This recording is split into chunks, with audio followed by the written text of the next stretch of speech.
আসসালামু আলাইকুম, সবাইকে স্বাগত গেট অফ বেঙ্গল থেকে। গেট অফ বেঙ্গল কি অনেকের কাছে প্রশ্ন থাকতে পারে। গেট অফ বেঙ্গল হলো ব্রিটিশ ভারতরা এই চাঁদপুরকে গেট অফ বেঙ্গল আখ্যা করেছিলেন। এখন আমি যে জায়গায় অবস্থান করেছি তা হলো পদ্মা মেঘনা ডাকাতিয়া নদীর মিলনস্থল। হিমেল হাওয়া, প্রাকৃতিক সৌন্দর্যের ঘেরা এই অপরূপ নৈসর্গিক জায়গাটির নাম হলো মূলহেড।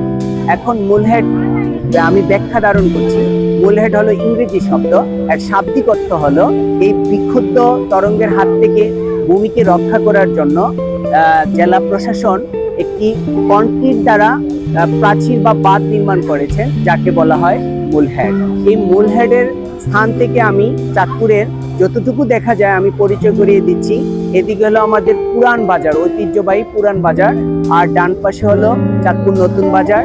এবং এই দিক থেকে যদি আমরা দেখি, একটি নদী পাড়ি দিলেই আরেকটি জেলা শহর শরীয়তপুর, এবং রয়েছে মিনি কক্সবাজার। এখন অনেকের কাছে প্রশ্ন থাকতে পারে যে এই জায়গায় আসলে আমরা কি উপভোগ করব।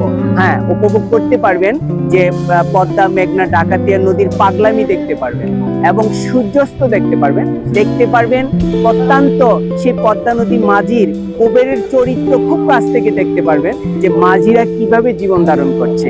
প্রিয় সুধী, এই জায়গাটিকে নানাজন নানা মত আখ্যায়িত করে থাকেন। কেউ বলে থাকেন চাঁদপুরের মোহনা, কেউ বলে থাকেন শহরের ঠোঁটা, আর জেলা প্রশাসন তার নাম দিয়েছেন ইলিশের বাড়ি চাঁদপুর। ইলিশের বাড়ি চাঁদপুরে সবাইকে নিমন্ত্রণ।